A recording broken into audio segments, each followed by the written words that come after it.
வணக்கம் நேயர்களே. தற்போதுள்ள முன்னணி நடிகர்களுள் ஒருவராக சிவகார்த்திகேயன் அவர்கள் இந்த அளவிற்கு வளர்ந்து நிற்பதற்கு முக்கிய காரணம் நடிகர் தனுஷ் என்றுதான் சொல்லணும்.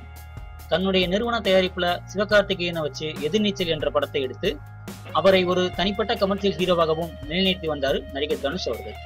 இதைத் தொடர்ந்து வந்த வருத்தப்படாத வாலிபர் சங்கம் படமும் மாபெரும் வெற்றி பெற்ற நிலையில முன்னணிக்கு வந்தாரு சிவகார்த்திகேயன். அந்த சமயத்துல தனுஷ் நடித்து வெளிவந்த எந்த படங்களும் வெற்றி பெறாத நிலையில தனுஷ் அவர்கள் தானாகவே அவருடைய இடத்தை சிவகார்த்திகேயனை விட்டுக் கொடுப்பதாக பலரும் நினைச்சாங்க.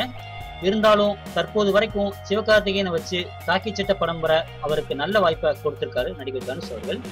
இதற்கிடையில விநாயகர் சதுர்த்தி அன்று தனுஷ் அவர்கள் தயாரிப்புல விஜய் சேதுபதி நயன்தாரா நடிக்க நானும் ரவுடிதான் என்ற படத்தின் அறிவிப்பை வெளியிட்டாரு நடிகர் தனுஷ் அவர்கள். அந்த படத்தின் அறிவிப்பை பார்த்ததும் முதலில் அதிர்ச்சி அடைந்தவர் சிவகார்த்திகேயன் அப்படின்னு சொல்றாங்க.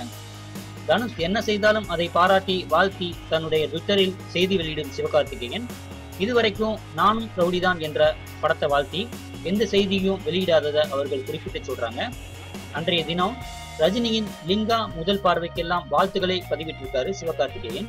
மேலும் சிவகார்த்திகேயனுக்கு நீண்ட நாட்களாகவே நயன்தாராவுடன் ஜோடி சேர்ந்து நடிக்க வேண்டும் என்ற ஆசை இருக்கான். அந்த ஆசை விஜய் சேதுபதிக்கும் இருந்தது என்பது விஜய் விருதுகள் நிகழ்ச்சியை பார்த்தவர்களுக்கு தெரியும். சரி நேயர்களே, மீண்டும் ஒரு சினிமா செய்திகளுடன் உங்களை சந்திக்கிறேன். நன்றி, வணக்கம்.